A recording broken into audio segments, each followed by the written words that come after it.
কথাটা শুনতে খারাপ শোনালেও এটাই কিন্তু বাস্তব। মাওলানা মামুনুল হক সাহেব ইউনিয়ন পরিষদের একটা চেয়ারম্যান হওয়ার যোগ্যতা রাখে না। তার এত পরিমাণে ভোট নেই সে একটা এমপি হয়ে যাবে। বাংলাদেশে জামাতে ইসলামের পরিশ্রমে বাংলাদেশে জামাতে ইসলাম মোহাম্মদপুরে মাওলানা মামুনুল হক সাহেবকে এমপি হওয়ার কাছাকাছি নিয়ে গিয়েছিল, কিন্তু ক্ষমতাশীল দল কৌশল অবলম্বন করে মাওলানা মামুনুল হক সাহেবকে ফেল করিয়ে দিয়েছে। অন্যথায় মাওলানা মামুনুল হক সাহেব একটা চেয়ারম্যান হওয়ার যোগ্যতা রাখে না। তার এত পরিমাণে ভোট ব্যালেন্স নেই। তার কাছ থেকে মানুষ ফতোয়া আনতে যাবে, মিলাদ করানোর জন্য তার কাছে যাবে, অন্যথায় কে তাকে ভোট দেবে? আমার প্রাণপ্রিয় ভাই ও বন্ধুরা, মাওলানা মামুনুল হক সাহেবের সৈনিকেরা সব সময় তাকিয়ে থাকে ইসলামী আন্দোলন বাংলাদেশের কোনো কর্মী কোনো কিছু বলছে কিনা খেলাফত মজলিসকে নিয়ে।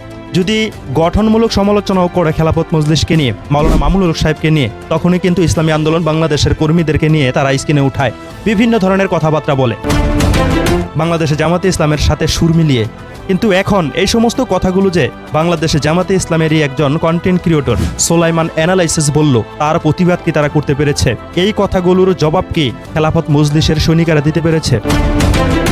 দিতে পারেনি। তারা পারবে শুধু ইসলামী আন্দোলন বাংলাদেশকে নিয়ে সমালোচনা করতে। ইসলামী আন্দোলন বাংলাদেশের কর্মীরা গঠনমূলক কথা বলছে, গঠনমূলক সমালোচনা করছে, সেই সমালোচনাগুলো তারা হজম করতে পারে না। ইসলামী আন্দোলন বাংলাদেশের কর্মীদেরকে নিয়ে তারা বিভিন্ন ধরনের মন্তব্য করে। এমনকি ইসলামী আন্দোলন বাংলাদেশ সেই সংগঠনটাকে নিয়েও তারা বিভিন্ন ধরনের সমালোচনা করে। আর এখন বাংলাদেশে জামাতে ইসলামের এক কর্মী, এক দায়িত্বশীল, এক কন্টেন্ট ক্রিয়েটর এই সমস্ত কথাগুলোকে বলেছে, যে সমস্ত কথাগুলো শোনার জন্য আপনি আমি কেউ প্রস্তুত ছিলাম না। কিন্তু এর প্রতিবাদে খেলাফত মজলিসের কোনো সৈনিককে কথা বলতে দেখেছেন? দেখবেন না, কারণ তারা বাংলাদেশে জামাতে ইসলামের পকেটের টিস্যু হয়ে গিয়েছে। তাদের কাজ কারবার দেখে এমনটাই মনে হয়। অন্যদিকে ইসলামী আন্দোলন বাংলাদেশের দিকে একটু তাকিয়ে দেখুন। ইসলামী আন্দোলন বাংলাদেশের সৈনিকেরা, কর্মীরা আওয়ামী লীগ চিনে না, বিএনপি চিনে না, বাংলাদেশে জামাতে ইসলাম চিনে না, খেলাফত মজলিস চিনে না। যে যাই হোক না কেন, যে ইসলামকে নিয়ে ব্যঙ্গ করে কথা বলবে, ইসলামকে নিয়ে কটূক্তি করে কথা বলবে, ইসলামী আন্দোলন বাংলাদেশের বিপক্ষে মিথ্যাচার করবে, অপপ্রচার করবে, তার বিপক্ষে দাঁড়িয়ে যায়। সে কোনো দল চিনে না, কে ক্ষমতাশীল, কে ক্ষমতার মধ্যে নেই, কে বিরোধী দলের মধ্যে আছে, কে হিন্দু, কে বৌদ্ধ, কে খ্রিস্টান, কে মুসলমান, এগুলো দেখে না। যে অন্যায় করেছে, যে মিথ্যাচার করেছে, তাকে নিয়েই কিন্তু ইসলামী আন্দোলন বাংলাদেশের কর্মীরা, সৈনিকেরা প্রতিবাদ গড়ে তোলে। কিন্তু খেলাফত মজলিসের সৈনিকদেরকে আমরা দেখতে পাই, ইসলামী আন্দোলন বাংলাদেশের কোনো কর্মী, কোনো কন্টেন্ট ক্রিয়েটর যদি একটা গঠনমূলক কথাও বলে, তাদেরকেও কিন্তু ছাড় দেয় না। আসুন বাংলাদেশে জামাতে ইসলামের কন্টেন্ট ক্রিয়েটর সোলাইমান প্যারালাইসিসের মুখ থেকে কথাগুলোকে শুনে আসি। সোলাইমান প্যারালাইসিস কিভাবে মাওলানা মামুনুল হক সাহেবের এই কথাগুলোকে প্যারালাইসিস করেছে, মানে অ্যানালাইসিস করেছে। আসুন তার মুখ থেকে কথাগুলোকে শুনে আসি। এই জন্য মামুনুল হক যেহেতু কওমি আলেম, তার ক্ষেত্রে আমি সতর্কবার্তা দিব, পুরোপুরি বিশ্বাস করা যায় না। এই মামুনুল হক বাংলাদেশের রাজনীতিতে শুনতে খারাপ শোনায়, তিনি ইউনিয়ন পরিষদের চেয়ারম্যান হওয়ার মতো ভোট তার নাই। এই কথা কি আমি বলেছিলাম? আমি শুধু আপনাদের সামনে তুলে ধরেছিলাম। এই কথা বলেছে সোলাইমান অ্যানালাইসিস। মাওলানা মামুনুল হক সাহেবের একটা ইউনিয়ন চেয়ারম্যান হওয়ার যোগ্যতা নাই, এমন একটা কথা শোনার পরেও খেলাফত মজলিসের সৈনিকেরা কিভাবে নীরব থাকে, কিভাবে সোলাইমান অ্যানালাইসিসের এই কথাগুলোর খণ্ডন করে না, কিভাবে এই কথাগুলোর জবাব তারা দেয় না। তারা তো শুধু জবাব দিতে পারে ইসলামী আন্দোলন বাংলাদেশের কর্মীরা কি বলেছে, কন্টেন্ট ক্রিয়েটররা কি বলেছে, সেগুলোকে নিয়ে মেতে ওঠা। কিন্তু তাদের সংগঠনের প্রধান আমিরকে নিয়ে এমন অরুচিপূর্ণ কথাগুলোকে বলছে, সেগুলোর প্রতিবাদ খেলাফত মজলিসের সৈনিকেরা করতে পারছে না। এটাই খুব দুঃখজনক। তাকে কে ভোট দিবে বলেন তো? তাকে হুজুর হিসেবে আমরা সম্মান করবো, তার কাছে ফতোয়া আনতে যাবো, মিলাদ পড়তে ডাকবো।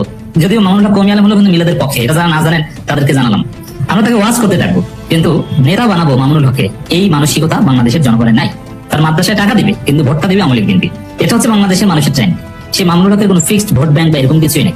আমার প্রাণপ্রিয় ভাই বন্ধুরা, খেলাফত মজলিসের ভাই ও বন্ধুদেরকে আমি বলতে চাচ্ছি, আপনারা কি সোলাইমান অ্যানালাইসিসের কথাগুলোকে শুনতে পাচ্ছেন? কতটা ছোট করছে মাওলানা মামুনুল হক সাহেবকে, কতটা তুচ্ছ করে কথা বলছে।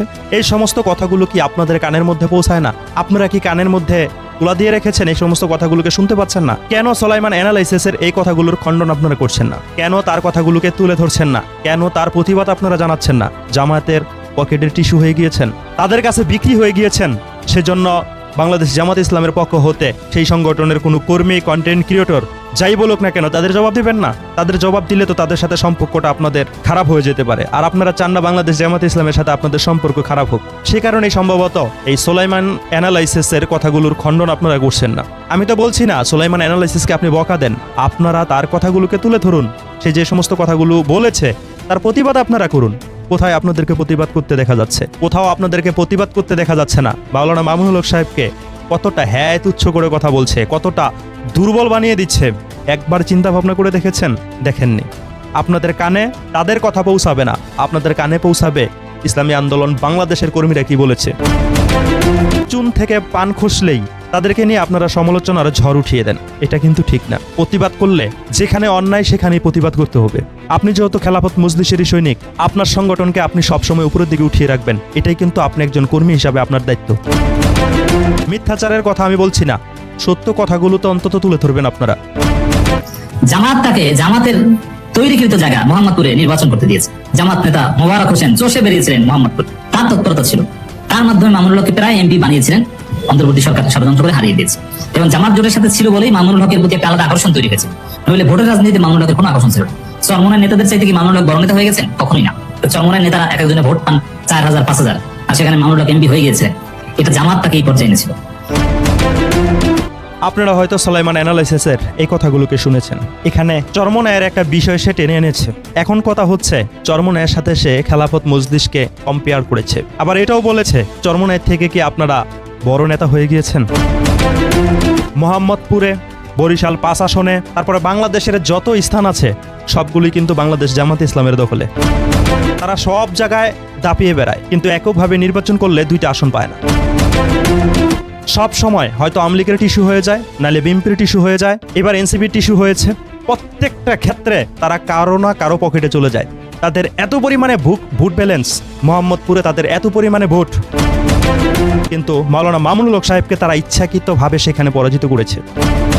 রিস্কা মার্কার জায়গায় সেখানে ধাড়িপাল্লার মার্কা দিয়েছিল।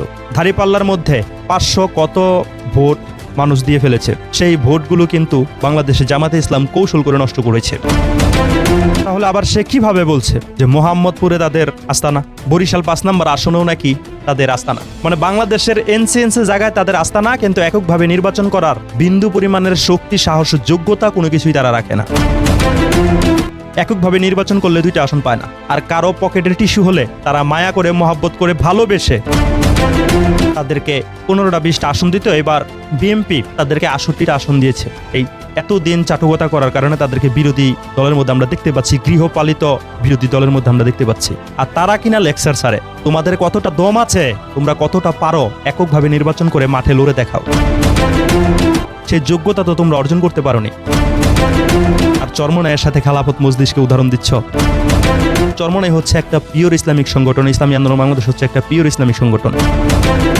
এই ইসলামিক সংগঠন যদি ক্ষমতায় চলে যায়, যদি বেশ কয়েকজন এমপি হয়ে যায়, তাহলে তো তোমাদের ভাত থাকবে না। দেখতে পাচ্ছ না বরগুনা 1 আসনের মধ্যে কি হচ্ছে? মুফতি মাহমুদুল হাসান অলিউল্লাহ হাফিজাহুল্লাহ কি করছে? তোমাদের 68 জন এমপি হতো, তা কিছুই করতে পারছে না, তারা আশেপাশে যেতে পারছে না। তো সেই কারণে ইসলামী আন্দোলন বাংলাদেশকে তোমরা নিজেরা আর অন্যান্য সংগঠনের মানুষরা কৌশল করে দমিয়ে রেখেছে। তোমরা খুব ভালোভাবেই জানো, ইসলামী চেতনা যারা লালন পালন করে, যারা ভিতরে ধারণ করে, তারা যদি ক্ষমতায় চলে আসে, তারা যদি এমপি হয়ে যায়, তোমাদের অবস্থা খারাপ হয়ে যাবে, তোমাদের দুর্নীতি প্রকাশ হয়ে যাবে। তোমরাই কৌশল করে ইসলামী আন্দোলন বাংলাদেশকে দমিয়ে দিয়েছ। হাজার হাজার কোটি টাকা তোমরা ব্যয় করেছো ইসলামী আন্দোলন বাংলাদেশকে এমপি হওয়া থেকে বিরত রাখতে। ইসলামী আন্দোলন বাংলাদেশ এতটাও দুর্বল না, তোমরা টাকার মাধ্যমে দুর্বল করে রেখেছো। বাস্তবে ইসলামী আন্দোলন বাংলাদেশ এতটা দুর্বল না। আমরা বলছি না বাংলাদেশের প্রত্যেকটা জায়গায় ইসলামী আন্দোলন বাংলাদেশ একদম হাই ভোল্টেজে আছে, আমরা এটা বলছি না। তবে তোমরা যতটা দুর্বল করে দেখাচ্ছ, ততটাও কিন্তু দুর্বল না, তোমাদের কাছাকাছি আছে। হয়তো তোমাদের থেকে একটু কম আছে, কিন্তু অনেক জায়গায় তোমাদের থেকে অনেক বেশি আছে। সব মিলিয়ে ঝেলে তোমরা যদি হও 20, ইসলামী আন্দোলন বাংলাদেশ হবে 17 কিংবা 18, এর কম না। এই সোশ্যাল মিডিয়ায় ফেক আইডির হিসাব করে লাভ নেই, বাস্তবতা তাকিয়ে দেখতে হবে। এবং মামুনুল হকের দলে 2 জন এমপি নির্বাচিত, জামাত বানিয়ে দিয়েছে। একজন মহিলা এমপি দিয়েছে জামাত, না দিলে কিছু করা ছিল না। তারপর কেন মামুনুল হক এই আলাদা জোট গঠনের উদ্দেশ্যে বৈঠকে যান? আমি নোক্তা দিয়ে রাখলাম। মামুনুল হক সাহেব কি জামাতের অনুমতি নিয়ে গেছেন? আলাদা কোনো জোট গঠন করতে যদি তিনি যান, যদি হেফাজতের সাথে বৈঠক করেন, জামাতের অনুমতি নিয়ে বলে যাওয়া উচিত। মামুনুল হকের আলামত আমি লক্ষণ ভালো মনে করছি না। প্রাণপ্রিয় ভাই বন্ধুরা, আপনারা হয়তো সুলাইমান প্যারালাইসিসের অ্যানালাইসিস করাটা শুনেছেন, দেখেছেন সে কিভাবে কথা বলেছে, তার কথাগুলো হয়তো আপনারা স্পষ্টভাবে শুনতে পেয়েছেন। বাংলাদেশ খেলাফত মজলিসের 2 জন এমপি বাংলাদেশ জামাতে ইসলাম তারাই তৈরি করে দিয়েছে। এমনকি একজন মহিলা এমপি বাংলাদেশ জামাতে ইসলামী দিয়েছে। এটা ধরে নিলাম যে মহিলা এমপি বাংলাদেশ জামাতে ইসলাম দিয়েছে, কারণ তাদের তো মহিলাদের সাথে ভালো সম্পর্ক, যে কারণে বিভিন্ন জায়গায় তাদেরকে আমরা দেখতে পাই। বিভিন্ন জায়গায় তারা ধরা পড়ছে, দল থেকে ছাঁটাই করছে, তাদের নামে মামলা হচ্ছে, দল থেকে অব্যাহতি দিয়ে দিচ্ছে। তো সেই দিকটা চিন্তা ভাবনা করলে বোঝা যাচ্ছে যে মহিলা এমপি টানা হয় তারা দিয়েছে। আর 2 জন এমপির কথা যে বলছে, এই 2 জন এমপি তো এভাবেই হয়েছে, বিএমপি তাদেরকে দিয়েছে, বাংলাদেশ জামাতে ইসলাম দেয়নি। কারণ বাংলাদেশ জামাতে ইসলামের সেই ক্ষমতা নাই। সেই ক্ষমতা থাকলে 2 জন এমপি তারা আরো নিজেদের থেকে বানিয়ে নিত, খেলাফত মজলিসকে দিত না। খেলাফত মজলিসকে আরো 2টা এমপি যে দিয়েছে, সেই 2টা এমপি দিয়েছে বিএমপি। কথা স্পষ্ট, আপনাদের কাছে শুনতে খারাপ লাগলেও কথা এটাই বাস্তব। আমার প্রাণপ্রিয় ভাই ও বন্ধুরা, একটা কথা আমি এখানে স্পষ্ট করতে চাচ্ছি। বাংলাদেশ খেলাফত মজলিসের প্রধান আমির মাওলানা মামুনুল হক সাহেবকে নিয়ে সুলাইমান প্যারালাইসিস এমন কথাগুলোকে বলেছে। খেলাফত মজলিসের কোনো সৈনিক কিন্তু এই বিষয়ে কোনো কথা বলেনি। এটা খুব দুঃখ এবং নিম্নমানের একটা পরিচয় দিয়েছে তারা। বাংলাদেশ খেলাফত মজলিসের কর্মীদের এমন আচরণ খুবই নিন্দনীয়।